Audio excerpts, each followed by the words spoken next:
Nation, welcome to Men in Stripes, brought to you by StripeHype.com, a FanSided exclusive network, also brought to you in part by Sports Illustrated. Tim Daniel here, excited for another exciting show with some NFL news, and who better to talk with than my co-host, the co-editor of StripeHype.com, Matthew Wilson. What is up, Tim? You know, just killing it here in the Natty. There you go. Well, I get to do my thing in Steel Town. It's gross. Well, same city, two different locations, yet I just have more annoying fans around us. So, here's what's going on in today's show. We're going to touch on all the NFL news that's been coming out this week, as we have a few things to touch base on, including a few minutes right before we came on air, some news came out. And we are going to discuss, in our early season previews, the Dallas Cowboys. So, we're going to be giving our previews on the Cowboys, what we expect from this team this year. So, let's just go ahead and hop right into it. Obviously, the news that's dominated the NFL for the last... it's dominated the NFL for a year and a half now. Oh, my goodness. It's the dumbest freaking story ever. I can't believe it's still happening. And we talk to Patriots next week in our team previews. So, why is this now? Tom Brady's appeal is declined, so he will, in fact, have to serve his 4-game suspension. But wait, there's a caveat. Mm-hmm. He can appeal to the Supreme Court. Like, if I'm him, I do it. You know? Yeah. I mean, say what you will about Tom Brady.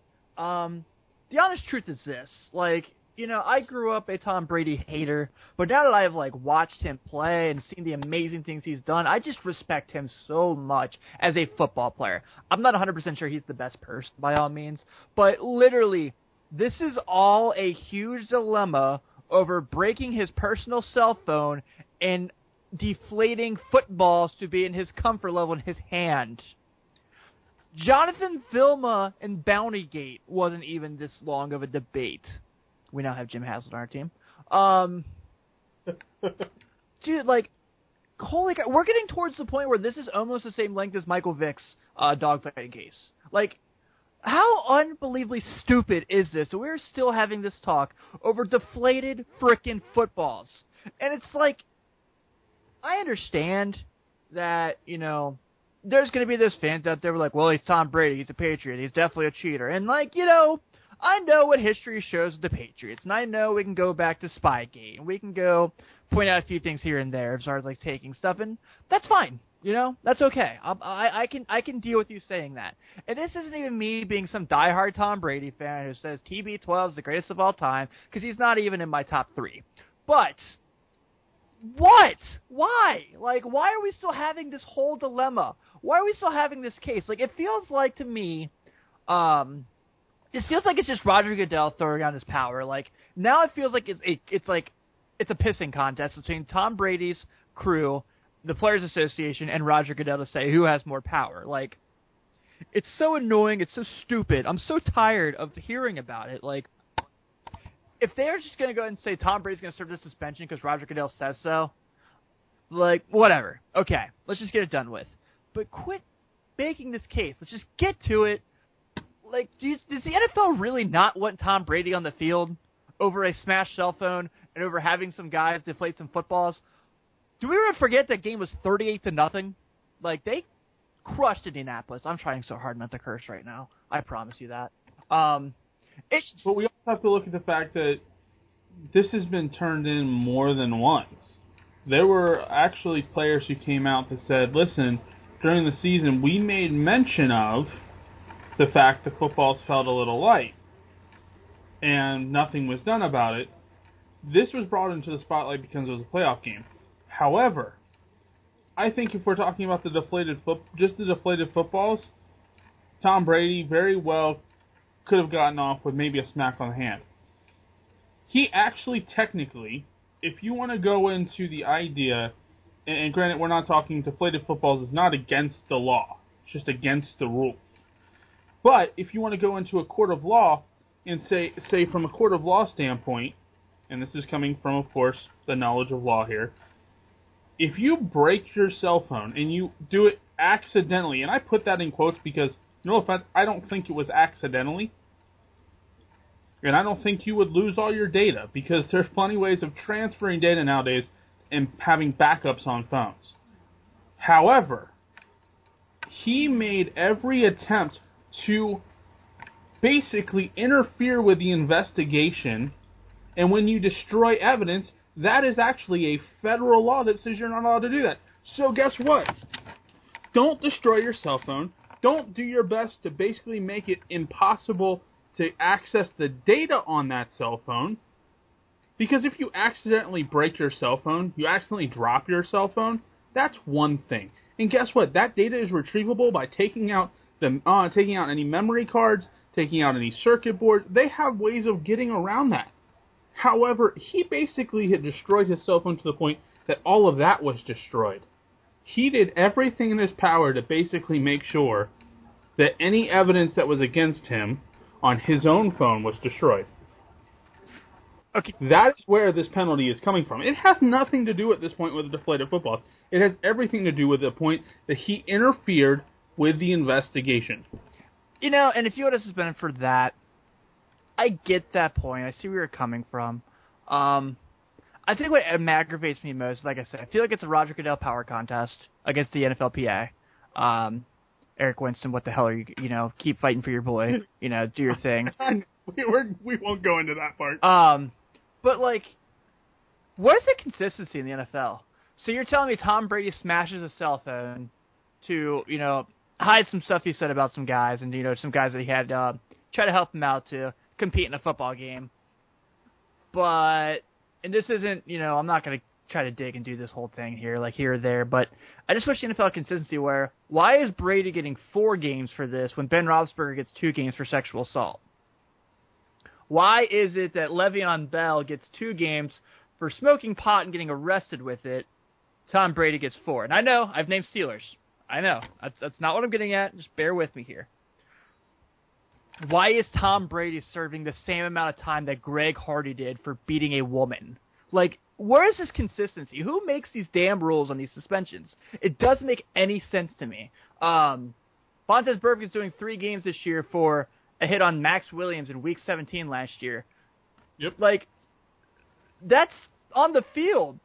He's made a play. He was keeping a guy out of the red zone. And we're going to see Tom Brady serve 4 games in this circumstance. It's so stupid. It's such a stupid thing. The NFL is such a stupidly run organization that they do these dumb freaking things. And I understand they make a ton of money, and they do great things. And, it's just, the charity stuff, play it forward, play 60. They're all awesome. I love what the NFL does in that circumstance. But this is crap. This is totally stupid. And I'm tired of it. And, if you want to go ahead and say Brady's suspended, fine. Finish it there. But to say he's getting 4 games when everyone else that I think did criminal things that are way worse and damaged human beings' lives, it's total horse crap. Well, and though, that this is also a spawn of they finally have somebody they can penalize other than just an organization. Because Roger Goodell, no matter how much he has a friendship with Kraft, this is the second time this organization has been caught cheating. Now, it's not to say that all organizations don't cheat. The Patriots just find a way to get caught. So, this is the second time an organization has been caught cheating. Of course, we remember Spygate. Spygate. And now we have Deflategate. And so, in the second time, now we have a player involved. Basically, Roger Goodell is finally taking out on the Patriots what he wanted to take out in Spygate, but no player was really technically involved. So they couldn't do anything to really damage the team in Spygate, other than smack them on the hand and say, don't do it again. So this is almost kind of like what this 3-game suspension is for Vontaze Burfict, where they finally got, okay, that was a borderline hit with Antonio Brown because he did make contact with a defenseless receiver, but it was his shoulder, not his helmet. But you know what? It's close enough we can get away with suspending the guy for the Max Williams, which Max Williams was pretty much after the play. I mean, I understand the whole red zone argument, and believe me, I hate the fact that he's suspended, but he did it blatantly pretty much when the play was just about over away from the football. If you're gonna do it,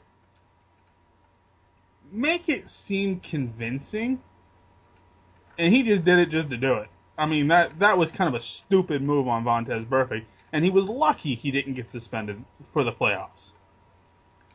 We kind of saw that be made up, though, with the Antonio Brown hit and what they suspended him for. Right. But it's the exact same theory.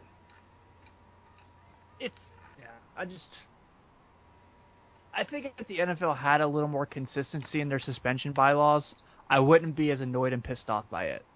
I think that's kind of where I'm getting at here. I think we all are tired of Roger Goodell, and Roger Goodell's image is basically, I'm going to do what I want to do, no matter how much. And of course, I talked to Matt. He's actually our former, basically our former NFL director from FanSided. Now he is the director of video, and he is the top FanSided contributor for the NFL at our main site. And here's what he said, because I asked him, do you think Goodell starts to push for harsher punishments for players, knowing he only has limited checks and balances on their rulings? And he said Goodell won't want to purposely enrage players, so he thinks he's going to hold, or he thinks he's really going to hold off even more because he already has an image problem, and we know he has an image problem.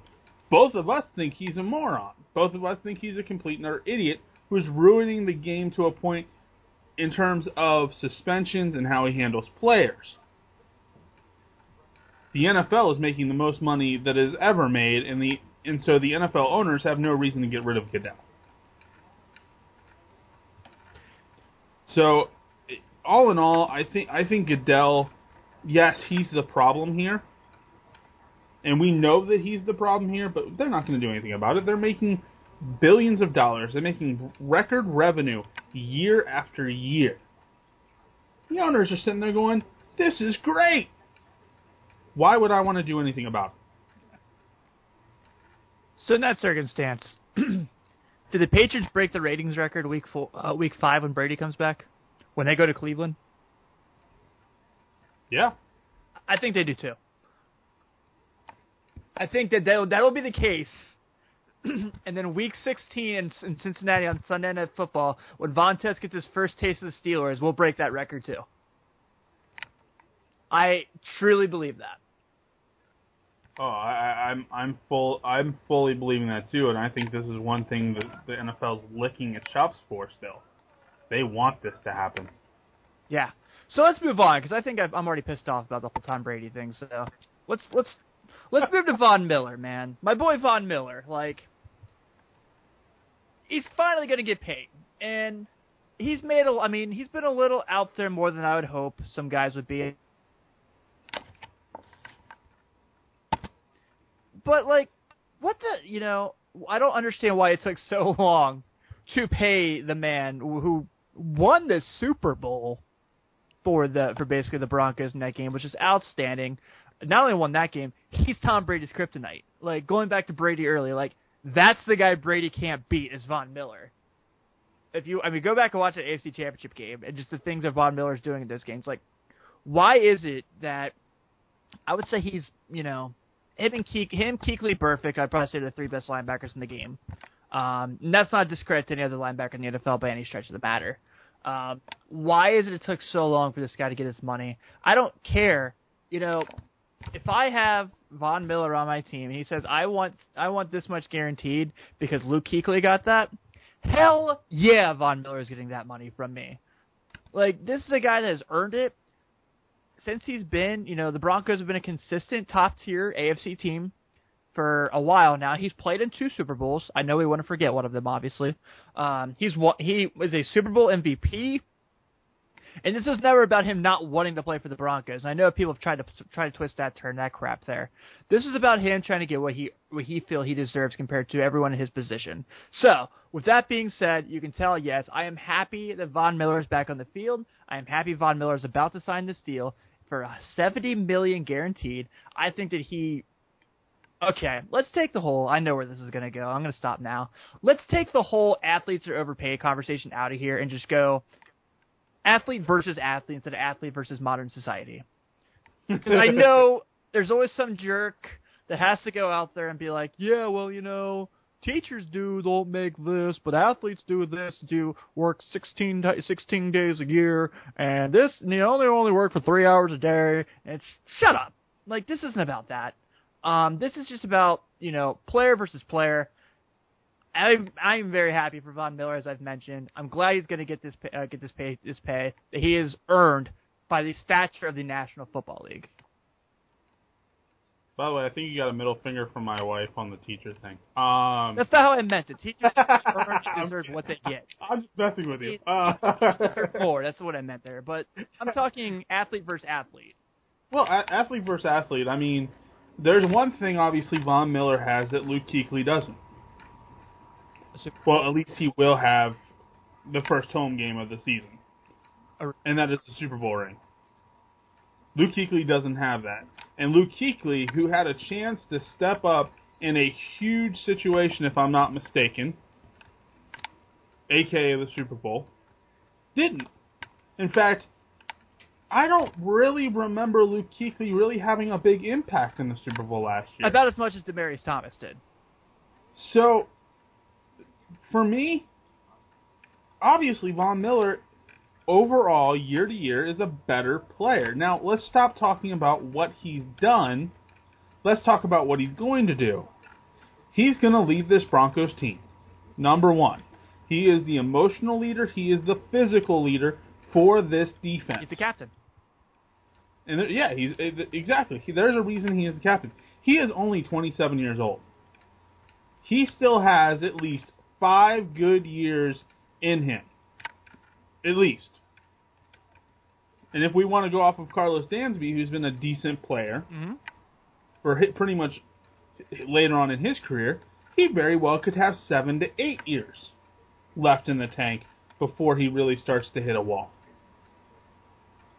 So, if I'm the Denver Broncos, I want him for the bulk of his years. I want him for the time that he is going to be an impact player in the NFL. This contract makes sense. He is better than Luke Kuechly, so he deserves to have more money than Luke Kuechly, talking player to player.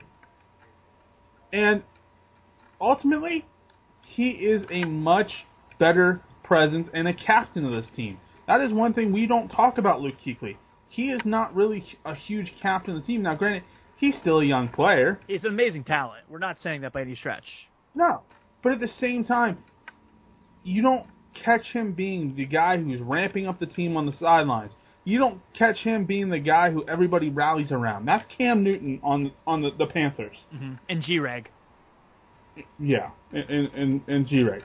But Von Miller is the guy who not only does the offense rally around and the defense rally around, but even it seems like the coaches rally around and pick up his vibe and pick up what he wants to do. And ultimately, this is his team. And it's weird to say that because we all thought the Broncos, especially when Peyton Manning coming in, it was going to be Peyton Manning's team. But really, we've seen in the past year that switched to being Von Miller's team, and we don't really say that much about defenders. No, we're so caught up on offensive players. Von Miller is the heart and soul of this team, and rightfully so. Yeah, I agree. And you saw that in, I'm sure you, like me, are a big fan of NFL films. You saw when they were doing the pre Super Bowl stuff on the field, they show Peyton and Von Miller talking. And at one point, Peyton Manning says to Von Miller, like, "I'm so glad you're on my team. Thank you so much for being here." And it's like a cool moment, man. Like, just real passionate, appreciative moment. So, yeah, I certainly agree with you there. You won't hear me raise my voice on this one, I promise. Other NFL league news as we're kind of moving around here real quick. Browns defensive tackle Desmond Bryant, yes, the greatest mugshot of all time, out for the season now. You remember that, right? I do. I forgot about that until you just said that. Yeah. So, for a Browns team that's going to struggle enough as it is on the front seven, this is a pretty tough loss for that team. He's been a good football player. He hasn't really been top tier, elite, anything like that. But on a team that you don't really know the depth of this team yet, you don't know what they're going to be because they are a very interesting case. I can make the case for the Browns to go 8-8. I can make the case for the Browns to go 2-14. Like, they are that team as far as, like, talent and hue and what they're brought in the draft and, you know, Robert Griffin, what he's going to be. You know, losing Desmond Bryant is a pretty big loss for a Browns team that already lost enough in free agency. And the funny thing is the guys up at Dog Pound Daily and I were having a little discussion, and you know, there's a couple players obviously that have talent that are out there that, you know, might be able to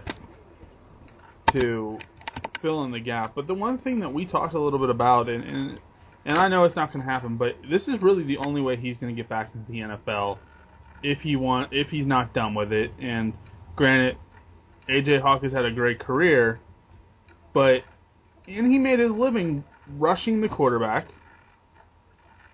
And so the idea of him possibly balking up a little bit more is an interesting idea that them and I talked about a little bit. Because my idea was moving a couple people around and bringing him in to fill in kind of the linebacker, because they're a little heavy in linebacker, but they can move a couple players into that role, you know, depending on what kind of style Hugh Jackson wants to have the defense run in Cleveland, whether they want to run a 3-4, they want to run a 4-3, or however they want to run it. But I think probably one of the best moves for them at this point is to kind of let some of the stuff play out in training camp. Yeah. And then start to make moves from there. See if they need somebody who is going to possibly be a little bit closer to a starting caliber, or if one of their guys can kind of fill in the starting caliber and bring in somebody who might be more of a depth move. Yeah, I think that's fair. That makes a lot of sense to me, actually. Yeah. But yeah, that's probably, in my opinion, that's probably the best move for the Cleveland Browns at this point, is just to kind of hold kind of status quo and then make moves once they find out what they've got. How about on the other side of the ball for the Browns? How about Chad Johnson going to be a coach, helping the team, helping the receivers out during training camp? I will say, as far as play-wise, I see a little bit of Chad Johnson and Corey Coleman, so I think it'll benefit him, because we can say what about Chad Johnson as far as like the attitude and the dumb things he would do. Footwork, he was the best I had seen in a long time. When he wanted to run the right route, he was one of the smoothest route runners I've ever seen. So I think it's good, especially for a bunch of young rookie wide receivers to learn from a guy who dominated the AFC for a long time. Yeah, I mean, granted, you know how much, you know, obviously with us following the Bengals for so long, we both really do like Chad Johnson as a player. I wrote an article when I first got the Stripe Pipe. Who would I rather have, AJ Green or Chad Johnson? My whole idea with him being a coach is, can he 100% put aside his kind of abnormal nature, and when I say abnormal nature, his over-the-topness, and really start to get down to the level for these rookies on the fundamentals of the game and the speed for the NFL, and kind of go into more of a teacher mode compared to basically being the superstar mode that he really has played almost all his career. Do you think that they have any of that Pepto-Bismol left over from 2004?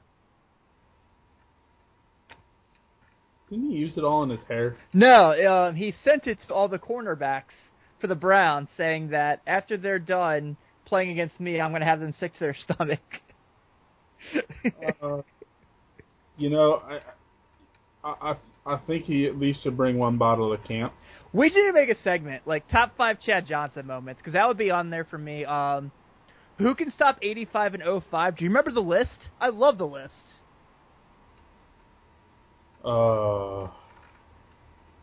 I don't remember the list.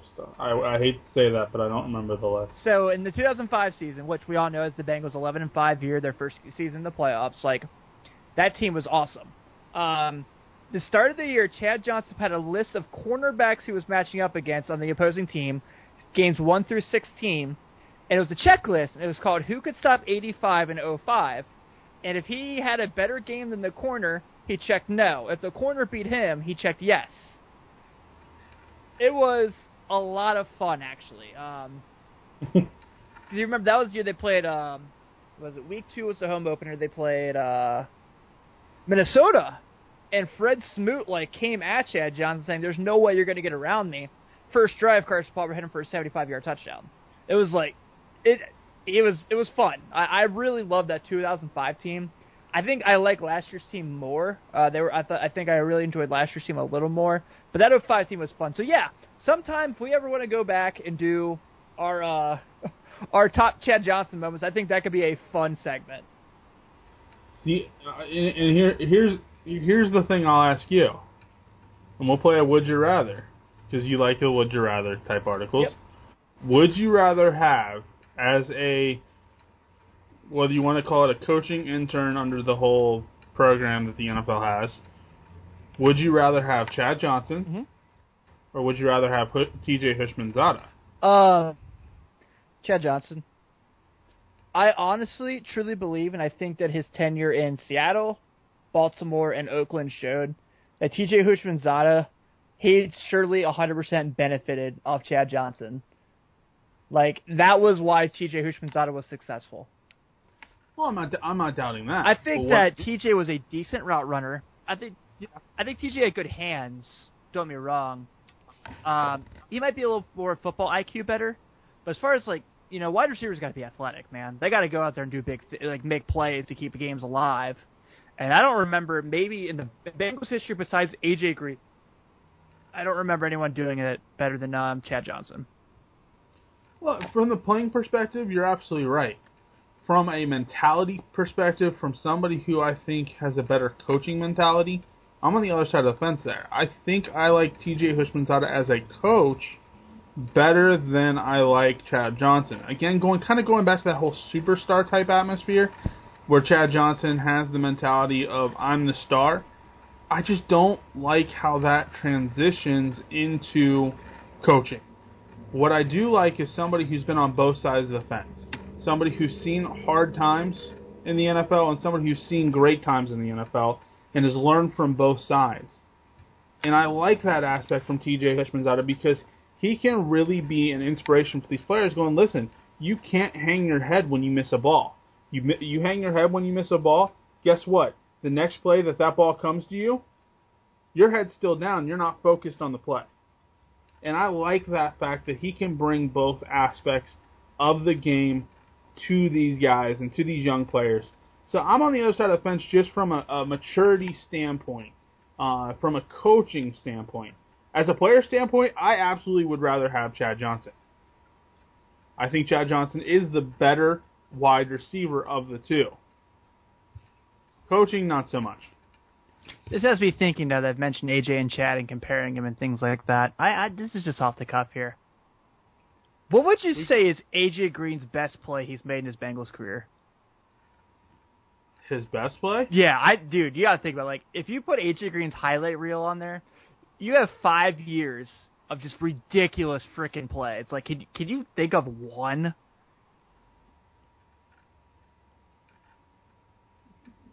I would go with probably the 72-yard touchdown for against the Baltimore Ravens. This year's one? Was that the one where he basically played the stop and go and made the corner fall over? No, that was last year. Last year was last season's in 2015 was Andy gets sacked by Elbert Dumerville, fumbles. Baltimore recovers, scores a touchdown. Next play, Bengals get on the field. Andy hits AJ on a post. AJ literally is going up in 2 Ravens quarters. I think one's Jimmy Smith and the other's one of their Matt Elam. He spins out of Elam, he like rolls over like Jimmy Smith and walks to the end zone. It was like a 78-yard play. The Bengals took the lead right on that play, if you remember. I'm thinking of him spinning out. That's what it was last year. Yeah. I'm just I said juke. It was spinning out. You're right. Mine would be, if I had to pick one right now, because I think we're gonna have a lot of conversations about this in the future, obviously. Same team, but season before, week 1 against Baltimore. If you remember, Steve Smith scores that like 88-yard touchdown, where he totally should have gotten called for offensive pass interference on Adam Jones, but didn't. I'll let that slide. And then AJ has that play where, like, the next play, Andy throws him on a fly. He knocks the ball in the air, AJ does, runs after it like a few yards ahead, tips it again, and then catches it and scores the go-ahead touchdown. Yeah. Is he special or what? Well, I mean, he's done it 2 times in a row. In terms of matchups against the same team. Yeah. I mean, he's just. I love the consistency. I love the play. My only thing that I have against AJ Green is just the times that he's almost given up on the ball when he thinks he just can't get to it or he thinks the play's broken. And like that's my only issue with him. If it wasn't for that, he arguably would be probably one of the best, if not the best, wide receiver in the league. I think that you can see that in the first few years. Yeah, I don't really think we saw much of that last year. It definitely seemed like his head was in the game quite a bit last year. We saw it a couple times. Luckily, the Bengals didn't hurt from it because we saw it in the Seattle game at least once. Especially, it was like the game was kind of out of hand in the third quarter, and it was before Andy Dalton kind of looked at everybody and said, "We got this." Was it the Earl Thomas pick? Yeah. Okay, that's fair. I'll give you that. That's fair with me. But like, I remember seeing an interview with Andrew Hawkins where he was talking about AJ, and people were like, "Why is it he's so like even keel? Why is he so calm?" He's like, "He's not." He's like, if a corner starts talking and trying to get in his head, he's going to dominate that guy. And you kind of see that. Like, if you see these corners that talk about matching up with him and how he doesn't, like, have the skill of other wide receivers, I wish that we could just find a way to make every corner talk bad about A.J. Green in that circumstance. But, yeah, because he's going to have a lot of corner matchups this year with non-division foe that he's going to have to go against. Guys like Darrelle Revis, obviously, week 1. He's going to have some decent matchups there where he's really got to play his best game. Josh Norman being one. Hopefully Josh Norman will be jet-lagged on the way to London or something. But let's kind of, speaking of opponents and kind of going up here, as we're getting closer and closer to the season, we are doing our way too early. We're getting close, man. We probably got to figure out how to do this quicker because the season starts in 8 weeks or so. Our early prediction as far as the opponents and come to the schedule. So we're going week by week. Division opponents we're not going to touch twice, obviously. We're going to kind of give their previews when they come up. And we are now at week 5 with the Dallas Cowboys. So, by far, we know the nostalgia of the Dallas Cowboys, America's team. If you've been listening to our show quite a bit, you've heard Matthew and I argue about how we feel about Tony Romo. If you've also listened to this show for a little bit, as long as we've been doing this, we both love Ezekiel Elliott and don't think there's a better situation for him than to be a Dallas Cowboy. I still truly believe that a healthy Dallas Cowboys team last year wins that division. I think this year a healthy Dallas Cowboys team wins the division strictly because if they have a healthy Romo, and I know it's an if they have a healthy Des Bryant, I know that's an if, they're unstoppable in offense.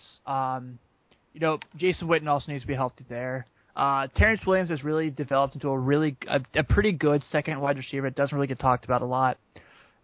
Even behind Ezekiel Elliott, you're going to have pretty decent running backs there to go with him, such as Darren McFadden and Alfred Morris. How much more can we talk about the offensive line, how outstanding they are? What concerns me about the Dallas Cowboys is defensively, because I think they're going to be able to score points on anybody as long as they're healthy. I just don't know how I feel about them defensively. We obviously know they drafted Jalen Smith. He's more than likely not going to play for that team this year. There's a very good chance that we will not see Jalen play. How many games does Sean Lee get in before he gets hurt? All the suspensions they had on the defense. We still don't know what to expect from the secondary, just because like they're so hit or miss. They still have some draft picks from a couple years ago. Is it Byron Jones? Is that his name? The corner they drafted in the first round a couple years ago. What does he become? Does Morris Claiborne ever finally become like the top 10 pick we all thought he would? What is their safety play?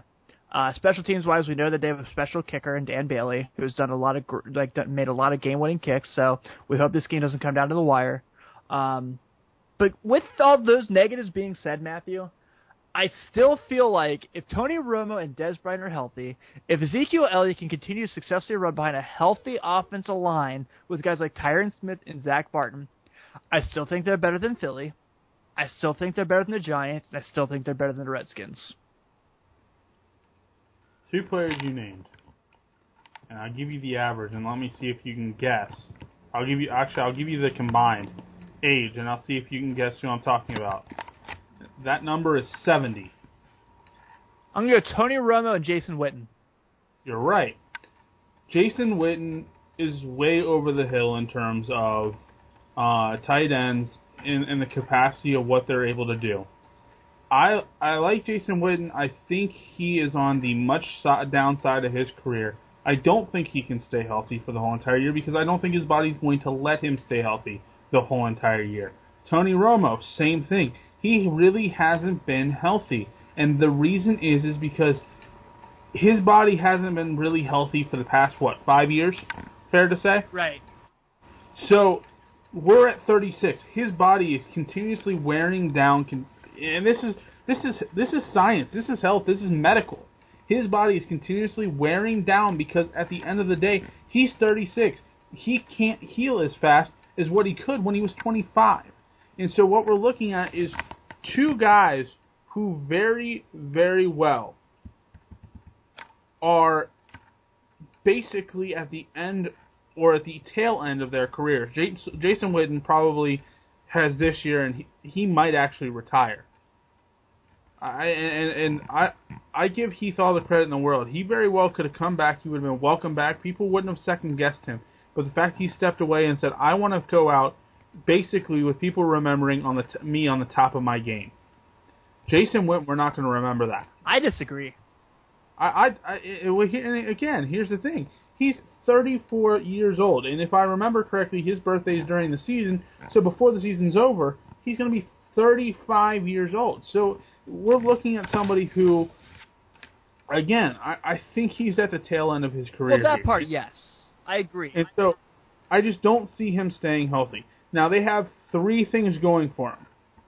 And I say 3 things, and that's because, at least on the offensive side, I'm staying on the offense. That is Zeke. Yep. That is Des Bryant. Yep. And that is actually Alfred Morris. Alfred Morris will be the direct backup to Ezekiel Elliott. Alfred Morris, for those who don't remember, was the Washington Redskin running back who kind of actually came out of the middle of nowhere to be, in his rookie year, if I'm not mistaken, one of the better running backs in the league. 7th round pick. And so, he is very talented. He has something to prove. I see him being a good third down, second running back type back. And he's somebody that I think that Tony Romo can lean on, especially on passing plays. I'm not saying that Ezekiel Elliott can't catch the ball out of the backfield. We well know he can. But somebody who is going to have the maturity aspect right off the bat for the NFL, who's going to be right behind Ezekiel Elliott, mentoring him along the way. And I think that will benefit the Cowboys a lot, especially on offense. Byron Jones, by the way, is exactly who you're talking about, just to let you know. Thought so. The other thing I'm almost kind of a little bit worried about, and he's a good, and it will all depend on how they play him, is I wonder how they're going to play Ronaldo McClain. Well, he's suspended for a while. Is he? Yeah, I think 10 games. You know, I may have had it kind of switched because I thought that was Terrell McClain. Yeah, I'm pretty sure Rolando got suspended. Which, that's a guy that, man... Right. He's a guy I wish could just play a full season, because he's so good. He is. And that's why, because I had it switched. I thought it was Terrell McClain that was suspended. You're right, exactly right. It is Rolando McClain.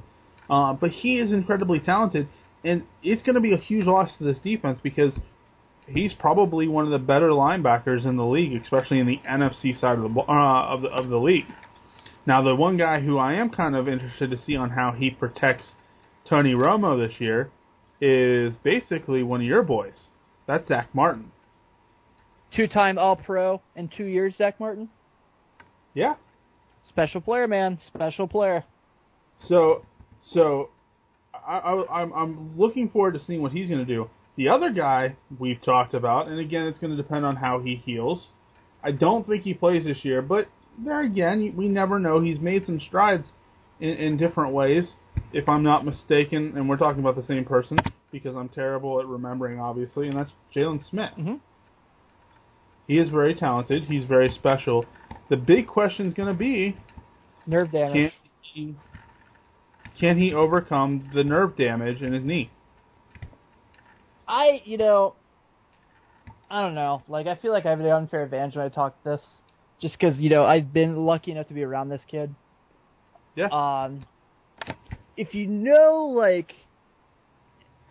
going to do everything he can to play.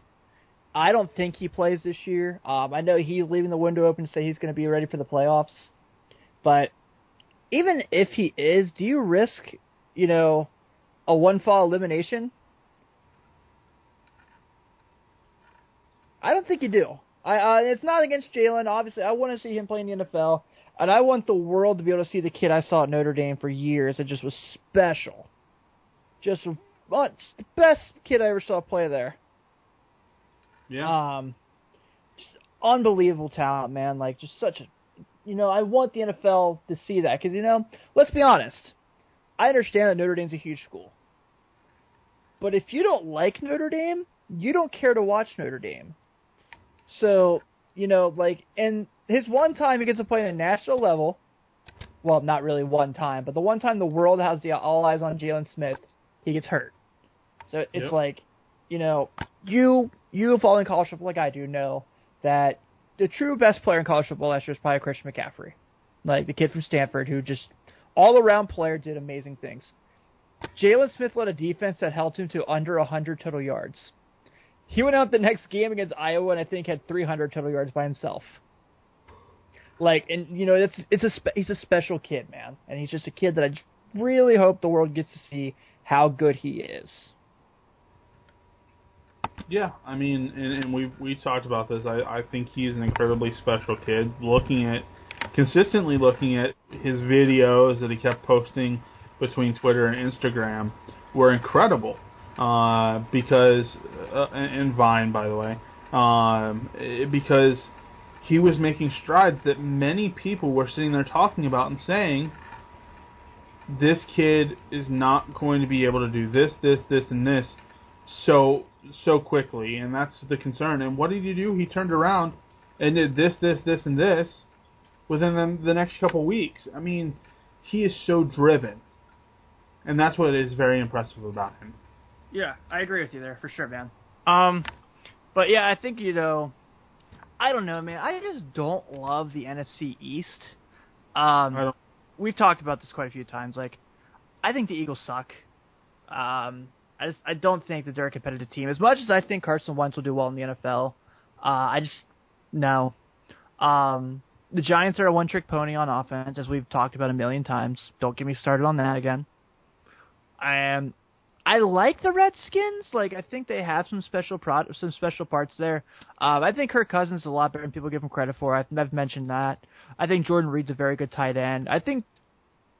I don't know, man. I just don't feel like Josh Norman is going to be able to do it again.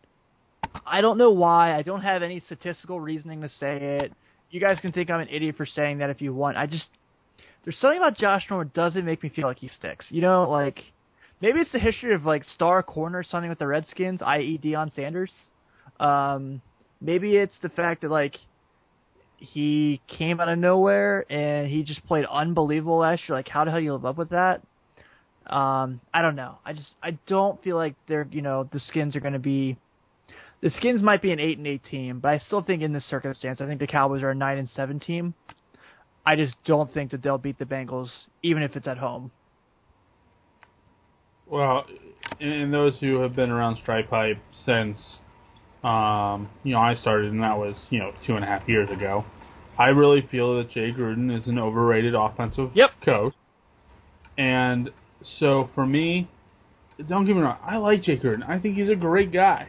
I think he's a good coach. He's not a great coach. And so, obviously, they're starting kind of, it's not to say fresh, but they're still kind of coming out of this whole RG3 thing. Yeah, they are. And they're still kind of coming out of course, Alfred Morris was their back for a while. Now it's Matt Jones, who we don't really know much about. Correct. So it comes back to, this team is going to almost kind of be, I don't want to say rebuilding, but that almost may be the perfect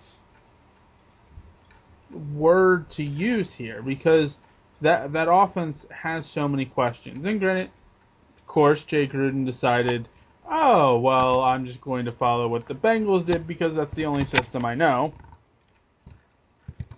And, of course, the Redskins decided to go wide receiver in the draft. Yeah, they did that.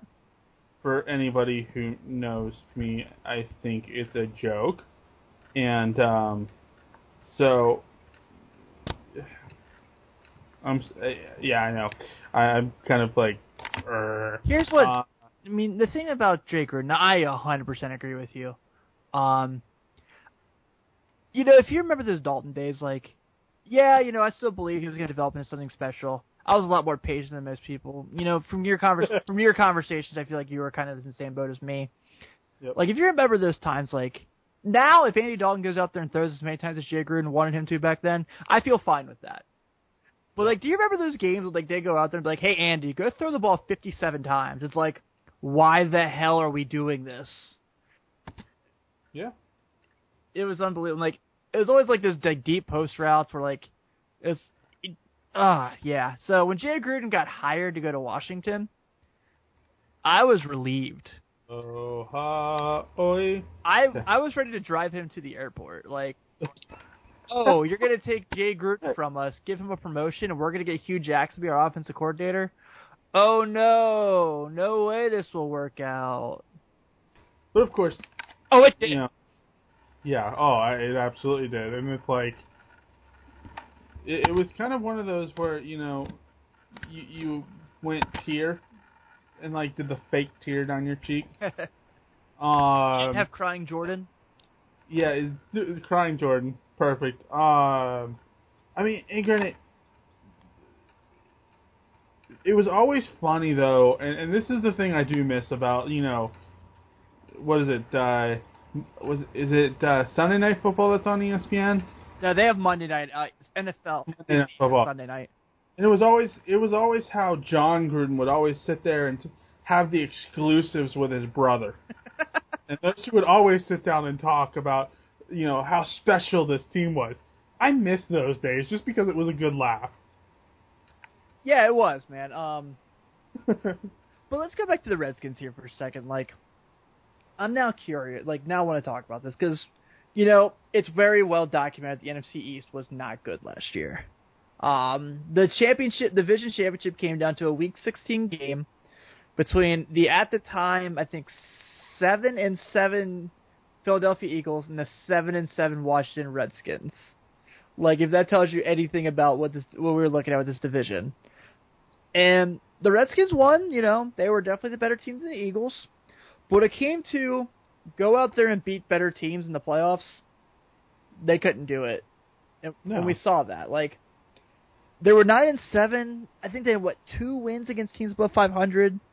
They were what they were. They were in a fortunate situation, but they were never a Super Bowl contender. So, I don't feel like they've done enough to make that step.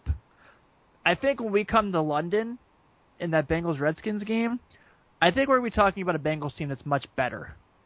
And I think that, the Redskins do have some talent in the front seven.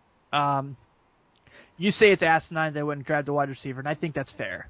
Not that I don't love Josh Dawson as a talent. I just don't think I make that move, especially when I have a lot of unproven running backs, and I can go get Derrick Henry there. Well, let's not forget they have Pierre Garçon and they have Deshaun Jackson, right, too. and I understand those guys are getting up there in age, but Deshaun Jackson played at a high level last year. You're right. And so, I mean... But this is what he's doing. Prove too much, but they also had potential, at least speed potential, in Rashad Ross. Yeah, and Jamison Crowder's there, who played pretty well. Yeah. Like, this is what he's doing. He's building the Bengals offense, if you think about it. Yeah, that's exactly what he's doing. He's just... Right, yeah. And no offense, Hugh Jackson's system was better because it better fit Andy Dalton. It was fun. I mean, how many times have we seen kind of the idea of the movies on having fun? Like, what was it? We had, I don't know if you may be just a hair too young, but if you've ever seen, was it Little Big League? Are you asking if I've ever seen Little Big League? Of course I've seen Little Big League. Like, that got back to having fun. I mean, sports still is about having fun. Yes, it's a job for these guys, but how many of these guys go to work every day loving what they do because they're playing football for a living? You got to feed off that, and Hugh Jackson fed off that, and that's why the Bengals did so well last year, is because we saw them have fun. Yeah, absolutely. So we got a little off topic there, but yeah, so this is our early season preview. Next week, which I actually will not be here next week. I think I told you that, right? Yes, you did. Okay. So next week would be Patriots week. So I guess I got my Patriots fixing today in the beginning of the show with the Tom Brady thing. So if you get someone to cover for me and you guys preview the Patriots, at least you can just play by clip from this week if you want. That's fine. You know, I'm half tempted to skip a week and come back just so that I can get the Tim Daniel fire on the Patriots. That's fair. And then, so we'll go ahead and get there. So, with that being said here, man, I think it's time. Don't you think it's time? For that? For our top tier segment. Well, of course it's time. Oh, ladies and gentlemen, it is time for Picking Up or Putting Down, brought to you by Men in Stripes, who is also brought to you by StripePipe.com, a FanSided exclusive where Matthew and I give you our this or that. You've seen it listed as a bunch of different things in our show. We just like to have a little fun with it. So, with that being said, picking up or putting down, Matthew. We talked about the Dallas Cowboys this week in the Bengals being in their opponent preview. I have said that I think the Dallas Cowboys will win their division, but I think the Bengals are a better team. Will you pick up or put down the Bengals will beat the Dallas Cowboys in AT&T Stadium by more than a touchdown? How's 17 sound? I was going to say 31-20, because the Cowboys can score points in that stadium, but I just don't think they'll be able to score enough. Well, not only do I don't think they'll score enough, I think Tony Romo's going to be injured by week 5 by the way he's going. And without, obviously without him, I mean, they really don't have any quarterbacks who's established. And I don't think that they will yet have gone to their newest addition. Dak Prescott? The other one. For quarterback, at least. So I think it's going to be 17. I think we're probably looking at I'll say it. I think we're probably going to be looking at like a 34-17 type game. Mm-hmm. And I'm picking that up. Okay, that's fair. All right, picking up or putting down. The Cincinnati Bengals are going to feel the wrath of Tom Brady in Week 6.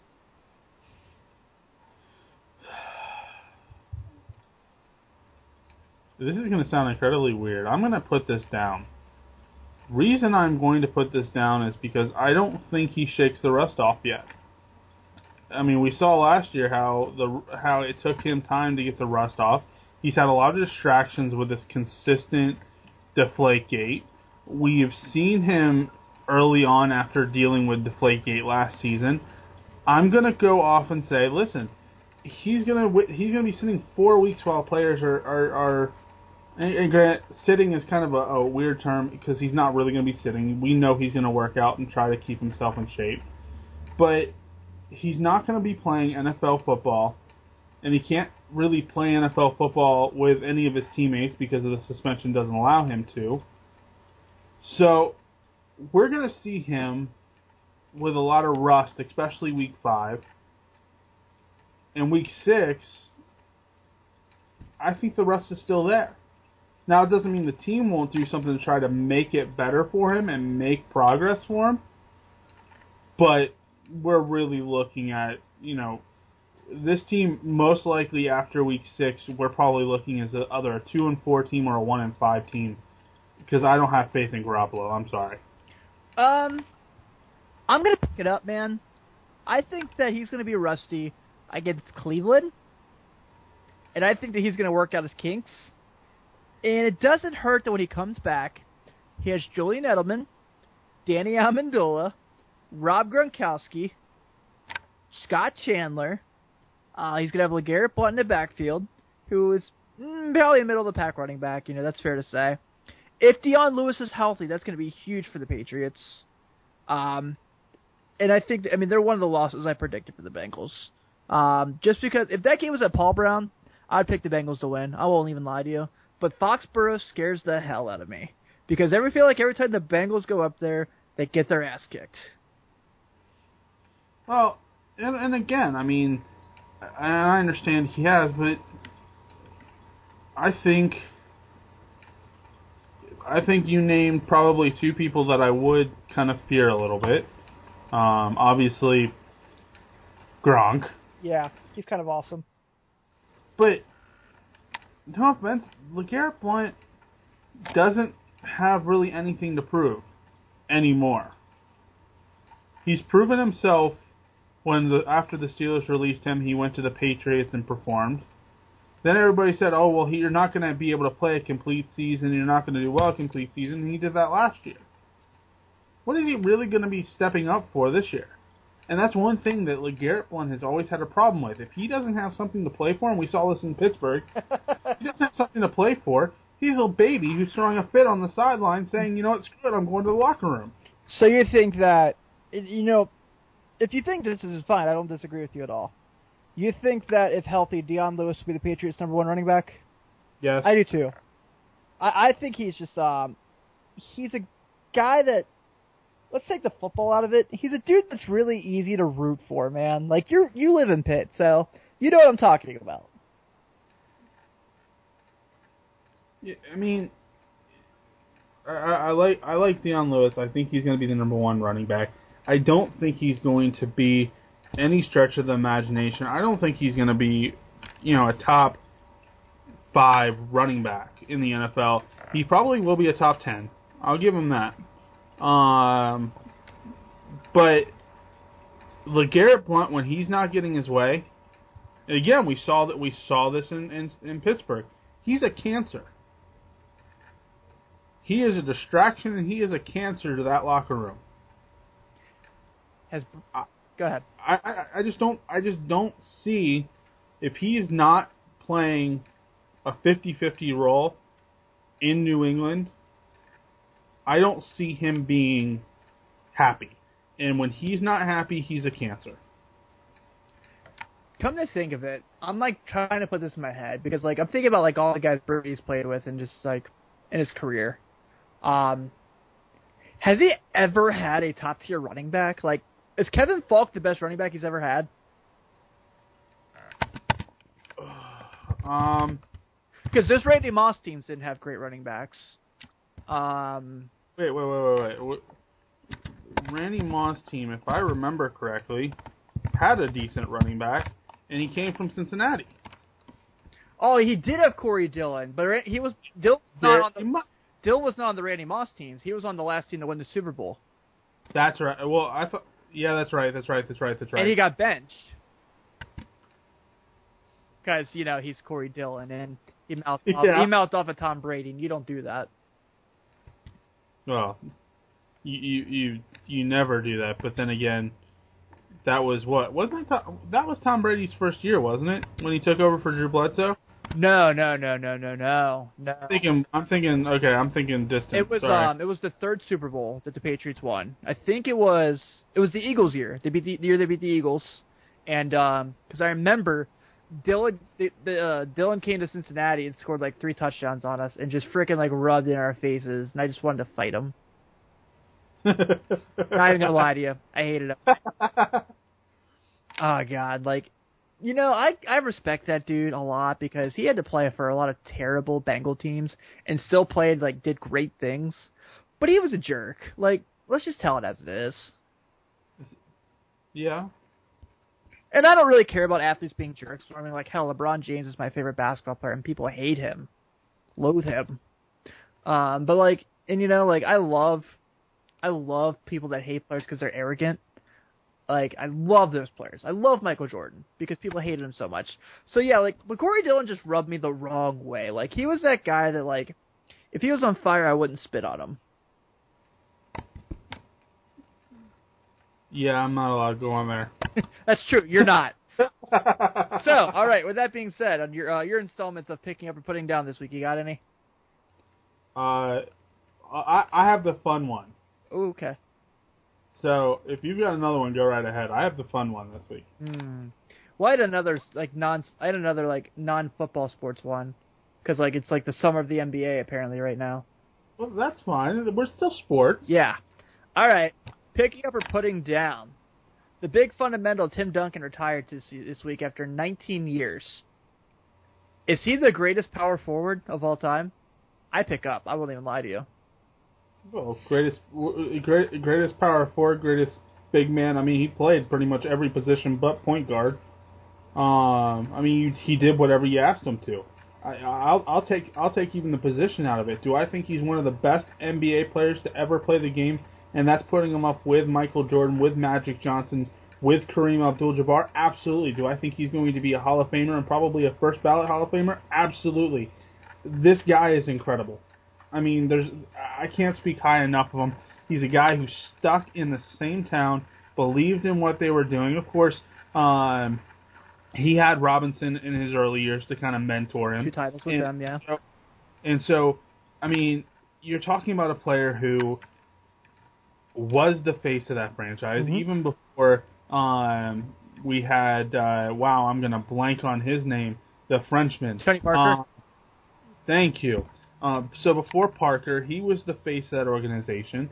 He was the guy who everybody looked to for that inspiration. There's no doubt about it. Yeah, I agree, man.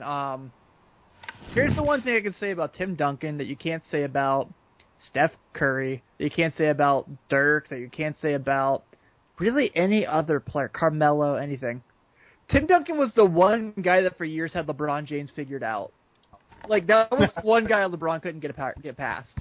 Yep. And so that was, you know, like, Duncan was just awesome, man. Like, I hated that he didn't get respect because he wasn't entertaining in some people's eyes. Because he was, like, he got labeled boring. But he was outstanding, just, like, consistent, great player. NBA championships out the wazoo, a couple MVPs. I think, you know, that post-Jordan, pre-LeBron era, him and Kobe really carried the game. You ready? You ready for all of his career awards and highlights? Let me guess at them because I think I have them off the top of my head. Let's go. 5 NBA championships or 4? 5. Okay. 4 MVPs or 3? 3. Okay, so 5 MVPs, 5 NBA championships, 3 MVPs, 4 Finals MVPs. Well, no. I'm sorry. 3 Final MVPs. 3 Final MVPs, but 4 regular season MVPs. 2. 2. That's right. Okay, I got him mixed up there.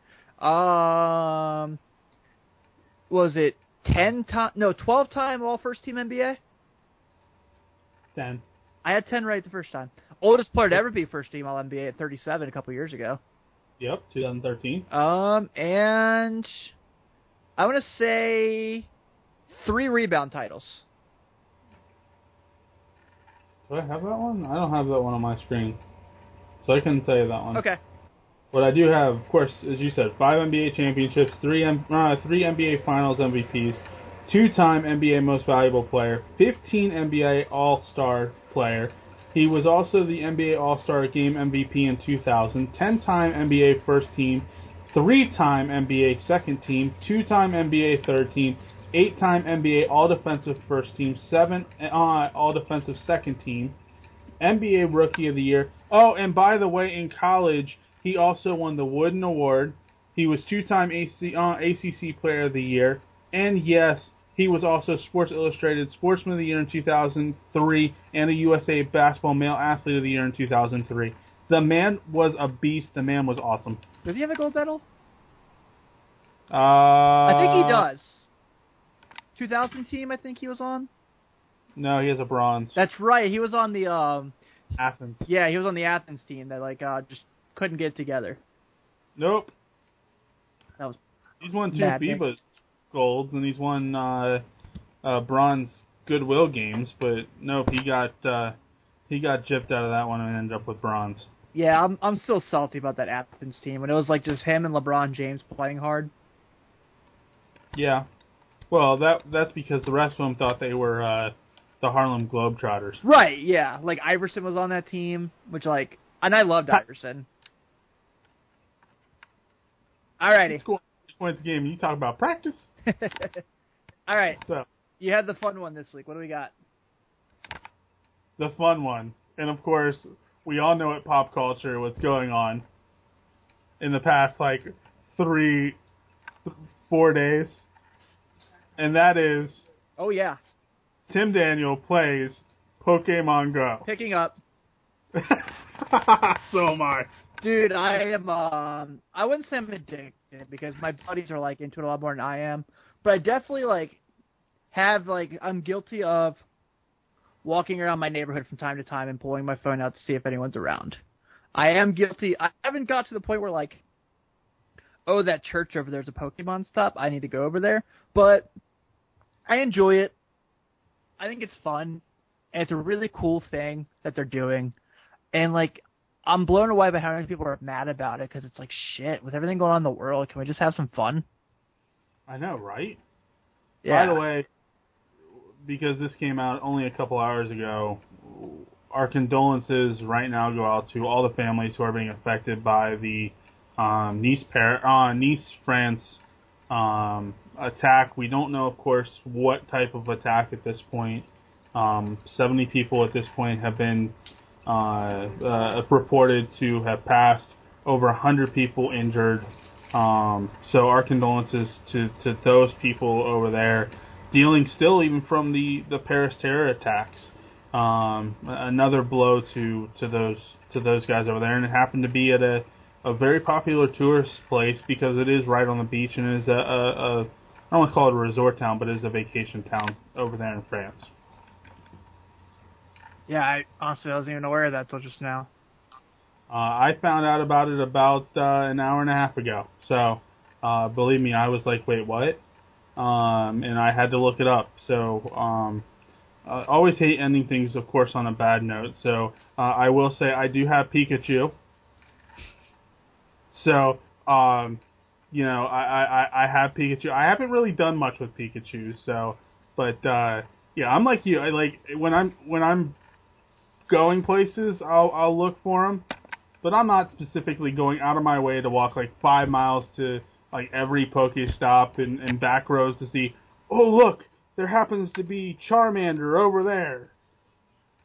So I'm right there. I'm in your league with Pokemon. Fair enough. So. And with that being said, we'll go ahead and close out this week's edition of Men in Stripes, brought to you by StripePipe.com, a fan-sided exclusive. Many thanks for continuously checking our show out every week on YouTube. I promise, by the time the season starts, everything will be on iTunes. We'll be uploaded, and you can download our shows. You can keep us up there. I'm working on it. I'm making it all get done. It's just having the time and the place to get it taken care of for you. I do have to ask, though. Last week, I gave you a Hulk Hogan-style entry. You did. So, was it good enough for you? Yeah, brother. I had to ask before we close the show. Yeah, man, for sure. I loved it. So, Again, everyone, thanks you all so much for continuously checking our show out. Matthew doing a kick-ass job of being a producer for this. Have a great week. And guess what, guys? We're 3 weeks away from training camp. I'm sorry, I'm getting ahead of myself. No, Yep. 2 weeks. 2 weeks. 2 weeks. I'm not getting ahead of myself. So, everyone, we will be seeing you at training camp in a couple weeks.